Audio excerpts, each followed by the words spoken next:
오늘 아침에 우리에게 주시는 하나님의 은혜의 말씀 봉독하도록 하겠습니다. 로마서 1장 16절 17절 말씀입니다. 로마서 1장 16절 17절의 말씀 다 같이 합독하도록 하겠습니다.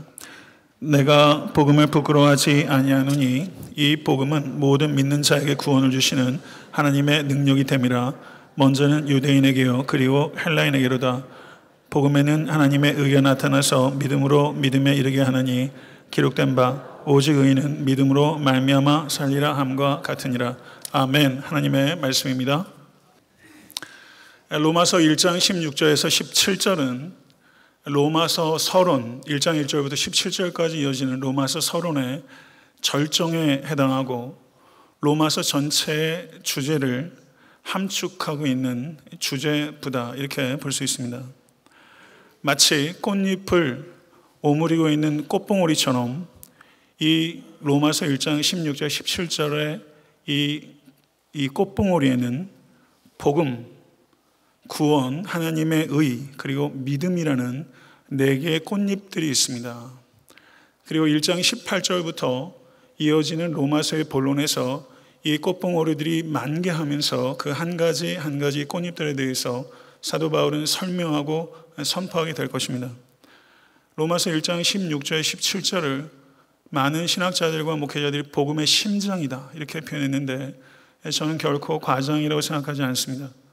오늘 이 복음의 심장을 대하면서 전하는 저의 심장도 뛰고 또 이 말씀을 대하는 여러분들의 심장도 뜨거워질 수 있는 은혜가 임할 수 있게 되기를 성령님께 간절히 의지합니다. 1장 16절에서 17절의 특징은 1장 15절이 문법적으로 보게 되면 주절입니다. 주절. 그리고 16절부터 17절은 15절에 종속되는 종속절입니다. 이 종속절이 4개가 연결되고 있습니다. 그러나 주절이 15절임에도 불구하고 주제적인 핵심은 이 16절과 17절에 있고 이 4개의 종속절들의 특징은 3개가 가르라고 하는 접속사로 연결되고 있다는 특징이 있습니다. 이 가르라는 이 접속사가 어떻게 번역될 수 있냐면 because 혹은 for, 그 이유를 설명하는 접속사로 번역될 수 있는데 우리 번역에서는 다 생략되고 있습니다. 왜냐하면 이렇게 번역되고 있는 그런 글입니다. 그래서 이렇게 가르로 연결되는 절들은 바로 앞에 있는 진술들을 설명하는, 이유를 설명하는 절들이 되는 것입니다. 이와 같은 기본적인 구문적인 이해를 좀 하시고 이 복음의 심장인 로마서 1장 16절 17절의 말씀으로 들어가도록 하겠습니다. 1장 15절을 보게 되면 그러므로 나는 할 수 있는 대로 로마에 있는 너희에게도 복음 전하기를 원하노라 라고 말하면서 사도 바울은 로마에 가고자 하는 간절한 갈망을 표현했습니다. 그리고 로마에 가고자 하는 간절한 이유를 16절에 설명하기를 나는 복음을 결코 부끄러워하지 않기 때문입니다 라고 말하면서 어떤 한 목회자는 이 나는 복음을 부끄러워하지 않습니다 이 진술을 장엄한 용기다 이렇게 표현했는데요. 그러면 여기에서 사도 바울은 왜 나는 복음을 자랑합니다 라고 긍정적으로 표현하지 않고 나는 복음을 부끄러워하지 않습니다 라고 부정적으로 표현했을까요? 그것은 사도 바울의 이 서신을 받는 로마의 교인들 가운데 적지 않은 사람들이 복음을 부끄러워하는 사람들이 있었고 사도 바울은 그들을 이해했고 그렇지만 그들이 복음을 부끄러워하는 상태에 머물기를 원치 않고 그들을 어떻게 해서든지 구출해서 복음을 자랑할 수 있는 견고한 성도로 돕고자 하였기 때문에 사도 바울은 나는 복음을 부끄러워하지 아니하노니 이렇게 표현을 하게 된 것입니다. 인간적인 관점에서 사도행전과 서신서에 기록되어 있는 사도 바울의 삶을 되돌아보면 참 비참합니다. 사도 바울은 복음 때문에 숱한 부끄러움을 경험한 사람입니다. 그런데 사도 바울이 디모데 후서 1장 8절에서 그가 사랑하는 디모데에게 이렇게 말합니다. 그러므로 너가 우리 주의 증거와 또는 주를 위하여 갇힌 자 된 나를 부끄러워 말고 오직 하나님의 능력을 쫓아 복음과 함께 고난을 받으라. 이렇게 디모데에게 고난당하는 나와 그리고 내가 고난당하는 원인인 복음을 부끄러워하지 말고 너 역시 복음과 함께 고난을 받으라. 이렇게 사도 바울이 강력하게 촉구하고 있는 것이죠. 성도 여러분, 우리는 복음을 믿는 사람입니다. 그리고 우리가 믿는 복음은 철학적 개념도 아니고 윤리적 권면도 아닙니다. 그리스도인들이 예수님을 그저 예수님은 위인이십니다, 예수님은 영웅입니다 라고 전하게 된다면 세상 사람들은 그것 가지고 반발하지 않습니다. 그러나 성도 여러분, 복음은 생명에 관한 진리인 줄로 믿습니다. 예수님은 위인이 아니라 하나님의 아들이시며 영웅이 아니라 우리를 죄와 사망에서 구원하시는 구세주이십니다. 복음은 인간은 모두 죄인이라는 것을 선포하고 인간의 어떠한 도덕적 행위로도 하나님의 의를 얻을 수 있는 존재가 아니며 오직 예수 그리스도의 보혈의 공로를 의지하지 않고는 구원을 얻을 자가 없다고 선포합니다. 예수 그리스도만이 길이요 진리요 생명이시며 예수 그리스도를 통하지 않고는 아버지께로 갈 자가 없습니다. 이것이 복음이 진술하는 바입니다. 이것을 세상은 조롱하고 대적하는 것입니다. 성도 여러분, 지금까지 살아오시면서 복음을 전하셨기 때문에 부끄러움을 당하신 경험이 있으셨습니까? 만약에 복음을 전하다가 부끄러움을 당하신 경험이 없다면 그것을 우리는 부끄러워해야 되는 것입니다. 16절 하반절에 복음을 부끄러워하지 않는 이유를 사도 바울이 설명하고 있습니다. 이 복음은 모든 믿는 자에게 구원을 주시는 하나님의 능력이라. 믿으십니까? 14절에서 사도 바울은 복음을 세상 사람들에게 갚아야 할 빛이다 라고 말했습니다. 근데 16절에서는 모든 믿는 자에게 구원을 주시는 하나님의 능력이다. 사도 바울은 이렇게 복음을 빛이라고 말하면서 복음에 대한 의무감을 표현하고 복음을 하나님의 능력이라고 말하면서 복음에 대한 확신을 표현했던 것입니다. 성도 여러분, 복음은 갚아야 하는 빛이며 복음은 체험해야 하는 하나님의 능력입니다. 성도 여러분, 이것을 진실로 받아들이십니까? 그러나 제가 만약에 성도님들께 집사님, 복음을 무엇이라고 설명할 수 있으시겠습니까? 제가 개별적으로 묻게 되면 아마 이 자리에 계신 분들이 각각 제각각으로 복음을 이야기를 할 거예요.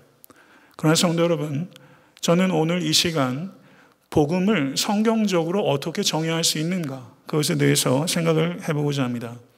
우리가 살고 있는 이 시대의 이 교회는 거짓 복음과 불충분한 복음과 모호한 복음으로 둘러싸여 있습니다. 이와 같은 환경 속에서 성도는 복음에 대해서 명확하고 그리고 유창해져야 합니다. 한국의 기독교 출판사 중에서 토기장이라는 출판사가 있는데 그 토기장에서 출판한 책 가운데 하나가 복음의 언어라는 책입니다. 복음의 언어가 모국어처럼 자유자재로 편해질 때 내 삶의 모든 국면에 복음을 적용할 수 있다. 이것이 복음의 언어라는 책이 가지고 있는 요지입니다. 성도 여러분, 여러분과 저의 모국어는 복음입니다. 그래서 복음을 명확하게 그리고 깊이 있게 진술해야 합니다.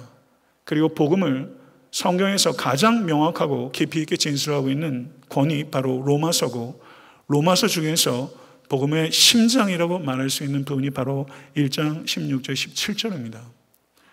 복음이라는 말이 로마서에 14번 등장합니다. 근데 복음이란 말은 이렇게 단독적으로 쓰일 때도 있지만 복음이란 말을 수식하는 말들이 있는데 저를 한번 따라해 보시겠어요? 하나님의 복음, 그리스도의 복음. 성경에 복음을 수식하는 대표적인 말들 중에 하나가 하나님의 복음. 신약 성경에 8번 등장합니다. 로마서에 2번 등장해요. 1절에 사도 바울은 나는 하나님의 복음을 위하여 택정함 받은 사도다 라고 말했습니다. 하나님의 복음은 어떤 뜻입니까? 하나님의 복음이라는 것은 복음은 그 기원이 하나님이다라는 것입니다. 복음은 그 기원이 하나님이기 때문에 인간이 발견하거나 인간이 발명하거나 인간이 발전시킬 수 있는 것이 아니라 위에 계신 하나님께서 계시하시고 위임하신 것이라는 것을 하나님의 복음이라는 뜻이 가지고 있는 것입니다. 그렇기 때문에 아무리 시대가 바뀌고 다른 문화권에 가더라도 복음은 시대에 따라 변화하는 이론이 아니라 시대를 초월하는 불변하는 진리입니다. 그렇기 때문에 복음은 수정할 수도 없고 첨가할 수도 없고 뺄 수도 없는 것이기 때문에 복음은 단일한 복음이고 복음은 불변의 진리라는 것을 목회자인 저뿐만 아니라 이제 계신 모든 권속들께서도 뼛속까지 새기시고 그것을 확신하실 수 있게 되기를 우리 예수 그리스도는 간절히 축원합니다. 자, 한번 또 따라해 보시죠. 그리스도의 복음. 아까 하나님의 복음이란 말이 있었고 그리스도의 복음이란 말이 있어요. 그리스도의 복음이란 말이 신약 성경에 10번 등장해요. 로마서에는 2번 등장해요. 이 말은 그리스도의 복음, 이 소유격을 해석할 때 그리스도께서 복음이십니다 라는 뜻과 그리스도께서 복음을 선포하셨습니다, 이 두 가지 의미가 있는 거예요. 그래서 종교개혁자 존 캘빈은 그리스도로부터 한 발자국이라도 떠나면 그것은 복음이 아닙니다 이렇게 말했어요. 그리스도로부터 한 발자국이라도 떠나면 그것은 복음이 아닙니다. 예수 그리스도께서 이 땅에 성육신하시고 그리고 이 땅에서의 공생애와 죽음과 부활과 재림을 통해서 복음이 되셨습니다. 믿으십니까? 복음이 되신 주님께서 복음을 선포하셨어요. 복음이 되시기 위해서, 복음을 전하기 위해서 그리스도께서 이 땅에 오셨고 여러분과 저에게도 그와 같은 소명을 가지고 이 세상에 우리들을 보내신 줄로 믿습니다. 복음이라는 단어가 이완겔리온이라는 말이에요. 제가 뭐 수도 없이 반복했어요. 어원적으로 이 복음을 이해할 필요가 있는데 이것은 승리의 기쁜 소식이라는 뜻입니다. 승리는 무엇으로부터의 승리라는 전제가 있는 거예요. 그러면 무엇으로부터의 승리입니까? 죄와 사망으로부터의 승리의 기쁜 소식입니다. 인간은 인간의 능력으로 해결할 수 없는 문제가 두 가지입니다. 하나는 죄의 문제요, 하나는 사망의 문제입니다. 성경에 두나미스 테우, 하나님의 능력이라는 표현이 성경에 자주 등장하는데 성경에서 하나님의 능력을 이야기할 때는 창조의 능력 그리고 출애굽을 비롯한 이스라엘 백성들을 구원하시는 능력을 나타낼 때 하나님의 능력이라는 표현이 나옵니다. 그런데 인간 역사와 우주 역사 전체를 통틀어서 하나님의 능력이 가장 극치적으로 결정적으로 계시된 것은 우리 주 예수 그리스도의 십자가와 부활의 사건입니다. 믿으십니까? 십자가를 통해서 하나님의 능력으로 우리의 죄의 문제를 해결하시고 부활을 통해서 하나님의 능력으로 우리의 죽음의 문제를 해결하셨습니다. 그렇기 때문에 복음은 구원을 얻기 위해서 우리가 이렇게 해야 한다라는 권면을 주는 것이 아니라 복음은 우리의 구원을 위해서 그리스도께서 우리를 위해서 아낌없이 끝까지 순종하셔서 죽으셨다라는 그리스도께서 하신 행동을 선포하는 복된 기쁜 굿 뉴스라는 것을 기억하실 수 있게 간절히 축원합니다. 여러분이 한 행위와 하고 있는 행위와 하게 될 행위와 무관하게 2000년 전에 있었던 골고다의 예수 그리스도의 한 순종의 행위로 말미암아 우리는 아담의 전가된 죄로부터 자유하게 된 것입니다. 믿으십니까? 그렇기 때문에 거룩하신 하나님께서는 여러분 한 분 한 분을 보실 때 여러분의 행위를 통해서 보지 아니하시고 예수 그리스도의 순종의 행위를 통해서 여러분을 바라보고 계시다는 것을 믿으십시오. 이것을 통해서 구원을 얻을 뿐만 아니라 이것을 통해서 우리는 승리하게 되는 것입니다. 성도 여러분, 하나님의 능력은 의롭게 하는 능력이요, 거룩하게 하는 능력이요, 영화롭게 하는 능력인 줄로 믿습니다. 의롭게 하시는 능력으로 우리를 죄의 책임에서 구원하시고 거룩하게 하시는 능력으로 우리를 죄의 지배에서 구원하고 계시며 그리고 영화롭게 하는 능력으로 우리를 죄의 오염에서 구원하실 것입니다. 그래서 하나님의 구원은 이렇게 과거와 현재와 미래를 아우르는 전인적이고 전폭적인 구원이고, 예수 그리스도께서 요한복음 10장 27절에서 29절에 말씀하시는 바, 내 양은 내 음성을 들으며 나는 저희를 알며 저희는 나를 따르느니라. 내가 저희에게 영생을 주느니 영원히 멸망치 아니할 터요 또 저희를 내 손에서 빼앗을 자가 없느니라. 저희를 주신 내 아버지는 만유보다 크심에 아무도 아버지 손에서 빼앗을 수 없느니라. 아멘. 하나님의 능력 안에서 참된 성도의 구원은 절대적인 것입니다. 그리고 그것은 최종적인 것입니다. 이러한 확신을 가지시고 매일 매 순간의 삶에 대입하시고 넉넉하게 승리하실 수 있게 되기를 간절히 소원합니다. 17절 상반절을 한번 보시죠. 17절 상반절. 복음에는 하나님의 의가 나타나서 믿음으로 믿음에 이르게 하나니. 이 말씀은 복음이 하나님의 능력입니다. 그렇게 앞에 이야기했어요. 그리고 또다시 가르라는 접속사가 나서 복음이 하나님의 능력인 이유를 설명하고 있는 거예요. 복음이 하나님의 능력인 이유는 복음 안에 하나님의 의가 나타나기 때문입니다. 하나님의 의라는 개념은 매우 중요한 개념입니다. 그리고 가장 논쟁적인 개념입니다. 디카이오스네 스테우, 이 개념은 너무나 중요한데요. 여기서 이 하나님의 의, righteousness of God, 소유격을 어떻게 이해할 것인가, 이것은 기독교 역사 가운데서 지속적인 논쟁의 요소였습니다. 이 하나님의 의라는 표현이 성경에 10번밖에 나오지 않기 때문에 빈도수는 높지 않아요. 그런데 중요성은 절대적입니다. 바울 서신에 9번 나오고 야고보서에 1번 나옵니다.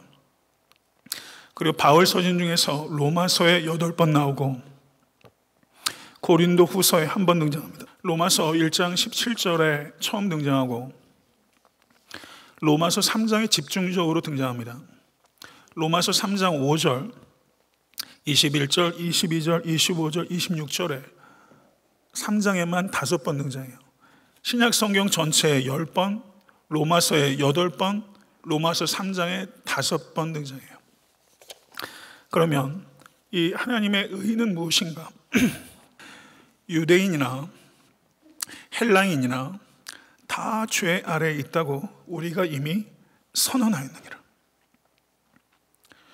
이렇게 선언하실 수 있습니까? 인간은 정도의 차이만 있다 뿐이지 유대인이나 헬라인이나, 이 말은 모든 사람은 다 죄인이며 죄 아래에 있다고 선언하는 것입니다. 죄가 무엇입니까? 죄는 다른 인간들에게 행하는 죄된 행동이 아닙니다.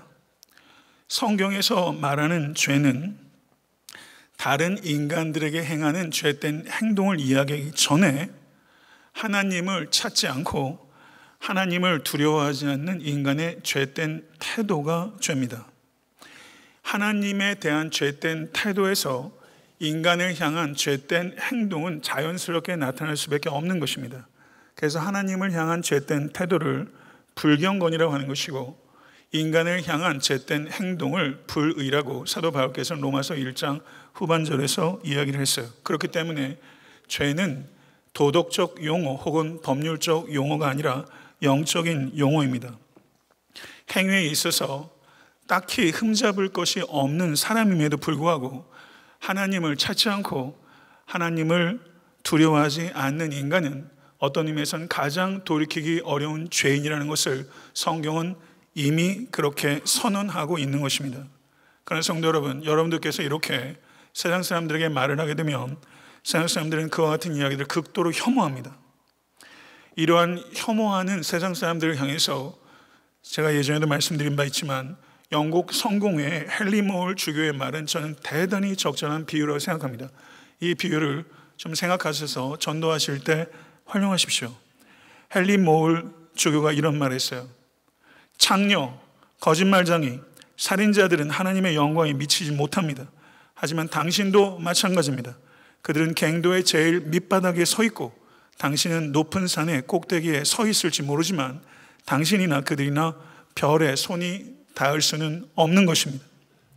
로마서 3장 20절은 그러므로 율법의 행위로 그의 앞에 의롭다 하심을 얻을 육체가 없나니 율법으로는 죄를 깨달음이니라. 성도 여러분, 예수 그리스도를 믿지 않는 사람은 하나님의 진노를 피할 수 없는 죄인이며 죄의 지배 아래 있는 것을 진실로 받아들이십니까?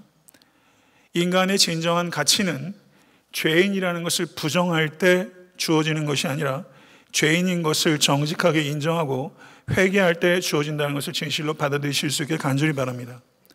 하나님께서 우리에게 율법을 주신 것은 죄에 대한 지식을 주시기 위한 것이지 죄로부터 구원하기 위해서 주신 것이 아닙니다. 율법의 기능은 구원이 아니라 정죄하는 것입니다. 율법은 자기 의로는 결코 구원받을 수 없으며 인간의 구원은 자기 안에 있는 의가 아니라 자기 밖에서 주어지는 수동적인 의, 예수 그리스도의 의를 덧입지 않고는 구원을 받을 수 없다는 것을 깨닫게 하는 기능, 그것이 율법입니다. 사랑하는 성도 여러분, 확신하건대 하나님께서 인정하시는 의, 예수 그리스도를 믿음으로 말미암아 우리에게 주시는 의가 아니고서는 결코 구원을 얻을 수 없습니다. 17절 중반절을 보시게 되면 믿음으로 믿음에 이르게 하나니라고 진술하고 있어요. 이 부분을 읽으면서 알 것 같기도 하고 모를 것 같기도 하고 좀 알쏭달쏭하지 않으셨어요? 영어 번역을 보게 되면 from faith to faith 이렇게 번역을 하고 있는데 from faith to faith는 성경 원어를 문자적으로 번역하는 것에 가깝습니다. 많은 사람들이 이중적으로 믿음으로 믿음에 이르게 하느니에서 이 이중적인 믿음이 뭐냐에 대해서 논란이 되어 왔는데 칼바르트를 비롯한 교회 해석사 가운데 어떤 사람은 from faith, 첫 번째 faith는 하나님의 faithfulness, 하나님의 신실하심을 나타내는 것이고 두 번째 믿음은 하나님의 신실하심에 대한 인간의 반응으로서의 faith. 그래서 그렇게 해석하는 사람들이 있어요. 일리가 있습니다. 그렇지만 저는 이 믿음으로 믿음에 이르게 하느니 저는 믿음의 탁월성으로 해석하는 것이 보다 부합한다. 저는 그렇게 생각하고요. 그렇다면 이것을 어떻게 해석할 것인가? 처음부터 끝까지 오직 믿음에 의해 철저하게 믿음만을 통하여 의롭다 여김을 받게 되는 것입니다. 이것을 진술하는 거예요.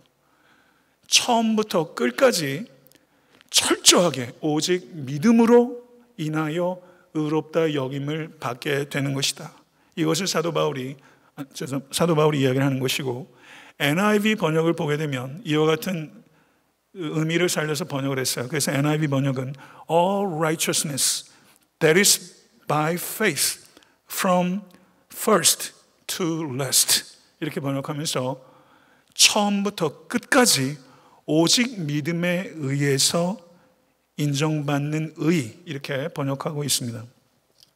17절 하반절의 말씀을 한번 보시죠. 17절 하반절의 말씀 기록된 바부터 한번 읽어보도록 하겠습니다. 기록된 바 오직 의인은 믿음으로 말미암아 살리라 함과 같으니라. 이 말씀은 하박국 2장 4절의 인용인 것은 많은 성도님들께서 아세요. 그럼 사도 바울이 이것을 왜 인용했을까요? 그것은 하나님께서 인정하시는 의인은 오직 믿음으로만 얻을 수 있다는 것을 증명하기 위한 구약의 논거로 하박국 2장 4절을 인용한 것입니다. 제가 여러분에게 흥미로운 질문 하나 드리겠습니다. 우리 개역 개정은 번역할 때 오직 의인은 믿음으로 살리라 이렇게 번역했어요. 믿음으로가 살리라를 수식하고 있는 거예요. 따라오고 계세요? 믿음으로 살리라. 그런데 이것을 번역을 할 때 믿음으로가 의인에 걸리도록 의인을 수식하도록 번역할 수 있다는 뜻입니다. 다시 말씀드리면 오직 의인은 믿음으로 말미암아 살리라 라는 번역이 가능하고 두 번째 가능한 번역은 믿음으로 의인된 자는 살리라 이렇게 번역할 수 있는 두 가지 번역이 가능하다는 거예요. 오직 의인은 믿음으로 살리라. 믿음으로 의인된 자는 살리라. 어떤 번역을 더 선호하세요? 영어 번역도 갈라집니다. ESV 번역과 NIV 번역들은 우리 개역가정과 똑같아요. The righteousness shall live by faith. 그래서 by faith가 live를 수식하도록 번역하고 있어요. 그런데 NET 번역은 이 by faith가 의인을 수식하도록 번역하고 있습니다. The righteous by faith will live. 이렇게 번역하고 있어요. 어떤 번역을 해도 오역이라고 생각하지는 않습니다. 왜냐하면 믿음은 의롭게 인정받는 칭의 뿐만 아니라 의롭게 살아가는 성화의 과정의 원천도 믿음이기 때문입니다. 그렇기 때문에 믿음으로 의롭게 되고 믿음으로 의롭게 살아갑니다. 그래서 어떤 번역도 가능하지만 바로 앞에서 from faith to faith를 해석할 때 처음부터 끝까지 철저하게 믿음으로만 의롭게 된다라고 그것을 해석했기 때문에 오늘 하박국 2장 4절을 번역할 때도 저는 오직 의인은 믿음으로 살리라 라는 번역보다는 믿음으로 의인된 자는 살리라 라고 번역하는 것이 가능하다라는 것을 여러분에게 말씀을 드리겠습니다. 말씀을 정리하겠습니다. 15절의 주절부터 16절, 17절에 이어지는 4개의 종속절들, 이것을 가르라는 접속사를 그 안에 녹여내고 그리고 해석적인 여러 가지 요점들을 그 안에 이렇게 녹여서 이야기를 진술하자면 이렇게 이야기할 수 있는 거예요. 경청하십시오. 그리고 여러분들 믿는 바에 대해서 아멘으로 화답하시기를 바랍니다. 나는 로마에 있는 여러분에게 복음을 전하기를 간절히 소원하고 또 소원합니다. 왜냐하면 나는 복음을 결코 부끄러워하지 않기 때문입니다. 내가 복음을 부끄러워하지 않는 이유는 이 복음이 유대인으로부터 시작해서 이방인들에 이르기까지 모든 사람들을 구원에 이르게 하는 하나님의 능력이기 때문입니다. 복음은 모든 믿는 자에게 구원을 주시는 하나님의 능력이라고 하는 이유는 복음 안에는 하나님께서 인정하시는 의가 계시되어 있기 때문입니다. 하나님의 의는 처음부터 끝까지 오직 믿음으로 얻을 수 있는 의입니다. 믿음으로 얻을 수 있는 의에 대해서는 구약 성경인 하박국서 2장 4절에서도 이미 예언해 온 바로서 그것에 대한 성취라고 할 수 있겠습니다. 이렇게 이야기할 수 있는 거예요. 이 말씀, 이 복음의 심장을 깊이 새기시고 사랑하는 성도 여러분, 혹시 이 자리에 아직도 복음에 대해서 받아들이지 않은 명목상의 교인이 계시다면 이 복음을 믿음과 회개로 받아들이실 수 있게 되길 바랍니다. 그리고 사랑하는 성도 여러분, 복음 안에는 우리가 항상 발견해야 된 심오한 깊이와 광대한 넓이가 복음 안에 있습니다. 그렇기 때문에 복음 앞에서 교만한 것은 어리석은 것입니다. 모쪼록 복음 앞에 겸손하십시오. 그리고 복음 안으로 깊이 들어가십시오. 그리고 복음의 언어에 유창해 주십시오. 그래서 복음을 짧게도 길게도 진술하실 수 있는 여러분이 되실 수 간절히 바라고, 복음에 유창해지는 만큼 이 복음을 삶에 적용할 수 있게 될 것입니다. 그래서 복음의 능력으로 담대하며 그리고 풍성한 열매를 맺으실 수 있는 사랑하는 모든 건속되실 수 있게 되기를 구주 예수 그리스도 이름으로 간절히 축원합니다.